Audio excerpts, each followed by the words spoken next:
Hey, what's up, guys? This is Ricky V, and today we're going to go over Dianabol. That is the plan for today's podcast. Now, all of the information that I'm going to be narrating here, you could find at EliteFitness.com/articles/Dianabol hyphen methandienone. That's spelled METHANDIENONE. If you'd like to connect with me on social and find some of my other content, please follow my link, RickyVRock.com. That's RICKY, V as in victory, ROCK.com. You'll be able to link up with me on social, and there I'll be updating all of the other content and podcasts that I put up for you guys. So today we're doing Dianabol, so let's get started. Dianabol is the most popular trade name for the oral anabolic steroid methandienone, or methandrostenolone. Other trade names you may run into when searching for this compound are Dianabol, Naproxen, Metandianabol, Refert-B, and Averwal. Interestingly, Dianabol is one of the few anabolic steroids originally developed purely for performance-enhancing capabilities.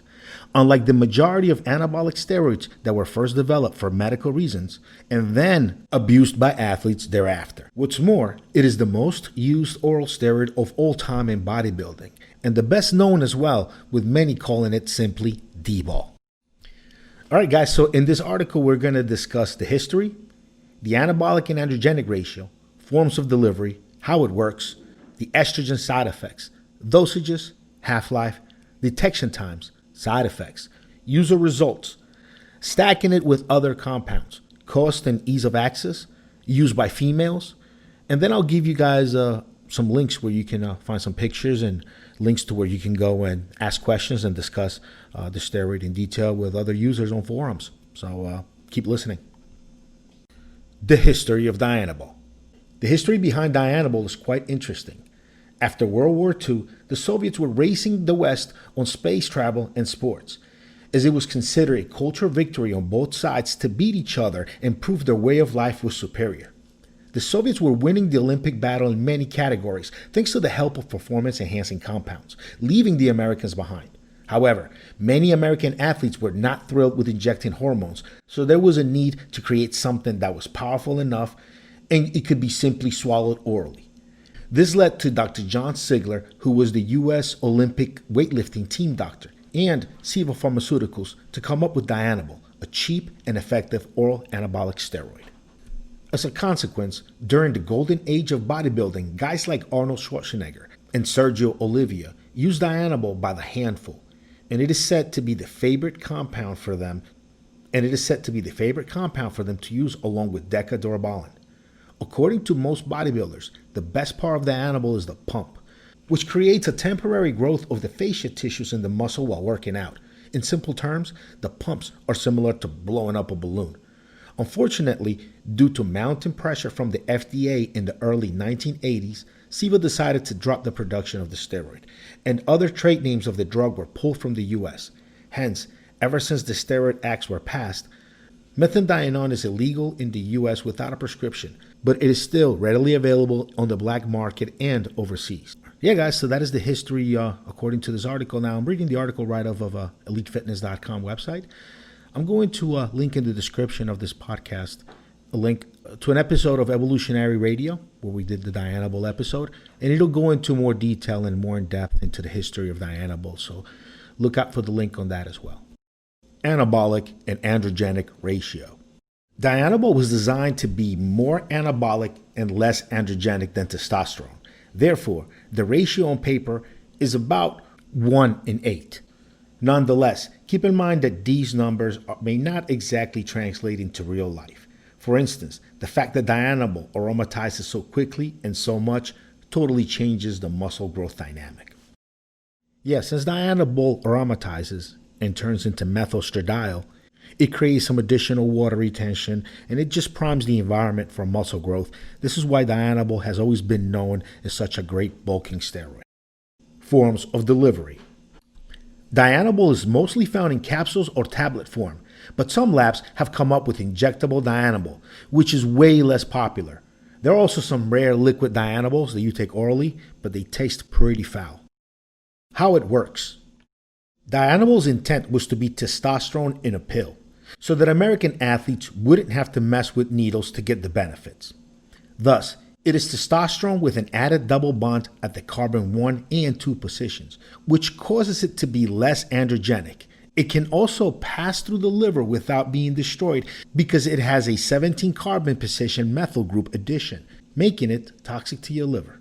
Like all anabolic steroids, Dianabol comes with the ability to enhance protein synthesis, nitrogen retention, and inhibit muscle-eating hormones. Thanks to the oral route of administration, Dianabol is considered as one of the most fast-acting steroids to get these benefits. This has helped grow its popularity among those seeking fast results. However, Dianabol's fast-acting ability has a lot to do with its conversion to estrogen, because it'll begin to convert to estrogen within the first couple of days of use. So this is why a lot of guys see a quick improvement in weight. It's because of the additional estrogen, making them retain additional water mass. Estrogen. We all know that estrogen is the primary female sex hormone, and men still need it to function correctly. But Dianabol will send your estrogen levels sky high, and will do so very quickly. Hence, it is not surprising that Dianabol is seen as the king of estrogen issues. Many forum members will often ask, what did the old school guys do to avoid estrogen issues? As a matter of fact, this issue was a major problem during the golden age of bodybuilding because athletes did not have access to aromatase inhibitors, and the ones who were able to get away with abusing Dianabol were lucky that they were not prone to estrogenic issues.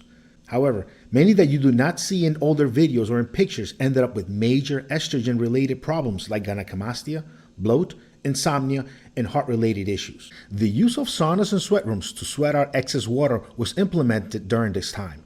Furthermore, competitors like Arnold Schwarzenegger and Sergio Oliva knew that they would have to stop using Dianabol ahead of their competitions in order to allow their estrogen levels to come back down to normal and let the water flush out. As a result, by the time you saw them on stage, they looked ripped and lean. Yeah, guys, and just a side note on the estrogen side effects coming from Dianabol for that time. Guys used to use Masteron back in the day, and they knew Masteron would dry you up pretty nicely and would actually work as a good anti-estrogen. So Masteron is a steroid, is anabolic, and you can use it along with Dianabol or coming up to a competition, and it will work as an anti-estrogen. So back then there was no Aromacin or Arimidex or any of these drugs that we have now in the year 2020. Dosages. Good quality Dianabol should be ran at about 15 to 40 milligrams per day.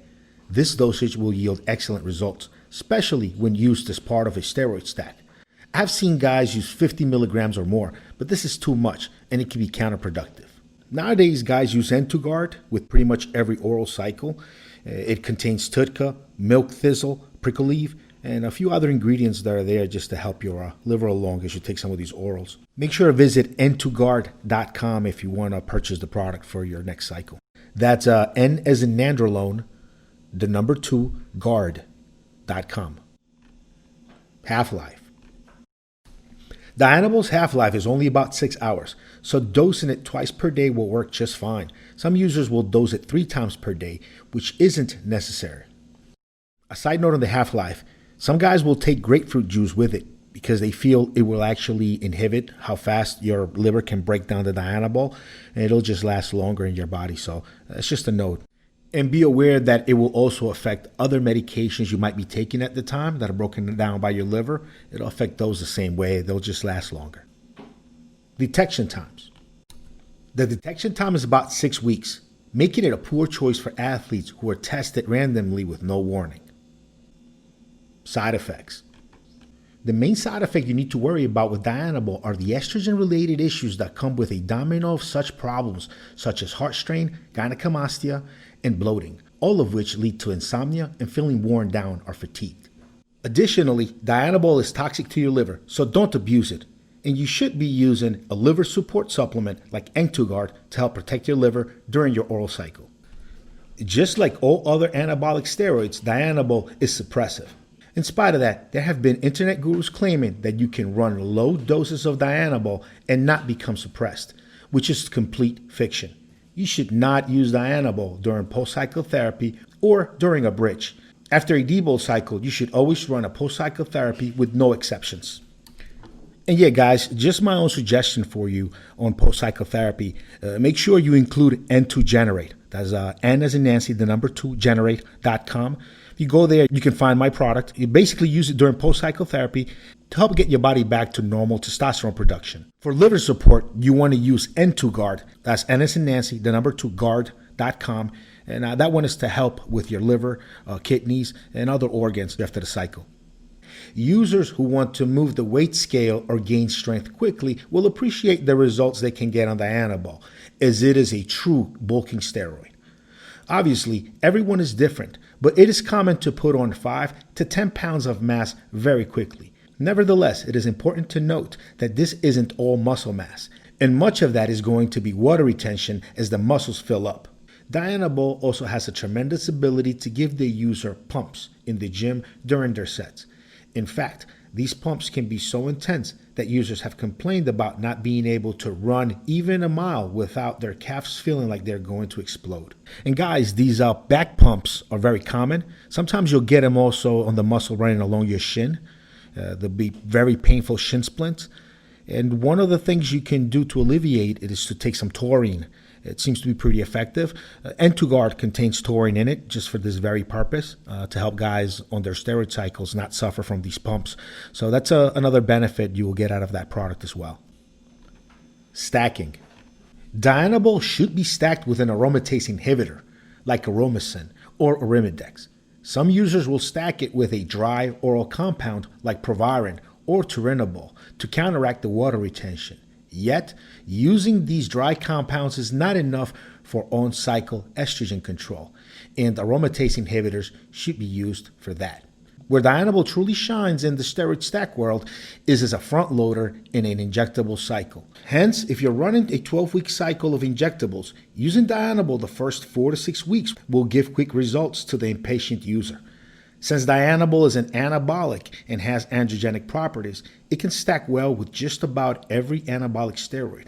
However, if you're prone to estrogenic problems, you may not want to stack it with any other aromatizing compounds like testosterone or decadurabolin. Otherwise, the water retention can get out of control. And just as a side note, guys, if water retention or estrogen side effects is one of your concerns, then maybe don't take Dianabol. Just take a dry compound like Dianabol to begin with, and then you get the results that you want without the water retention.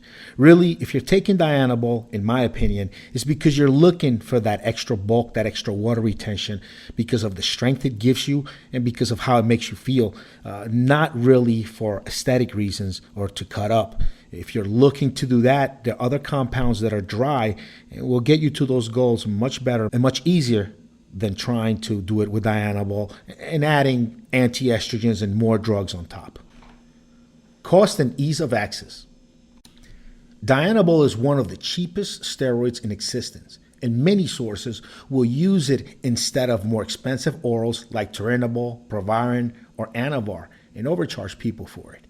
So basically, they can switch out for a very small dose of Dianabol, something more expensive like oxandrolone. So you're thinking you're getting 10 milligram oxandrolone tablets, but they could really be for 2 to 3 milligram Dianabol tablets. And when you get a new guy who is not very experienced in the game, it'll be hard for them to really be able to tell the difference. Used by females. Females should not use Dianabol as it is too androgenic and has too many side effects. All right, guys, and that's it for Dianabol today. If you'd like to see some pictures of Dianabol, go to elitefitness.com/articles/Dianabol-methandinone. If you'd like to discuss Dianabol with other athletes using Dianabol, go to elitefitness.com/forum. If you'd like to see some more of my content, podcasts, articles, videos, or just have a question you need help with, find me at rickyvrock.com.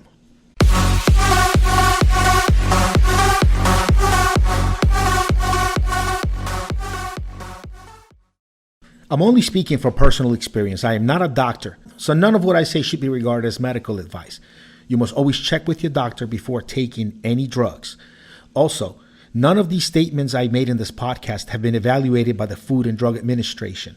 None of the supplements or drugs I discuss on this podcast can cure, treat, or diagnose any diseases. You must check with your doctor before taking any supplements or drugs. In any supplements or drugs. In any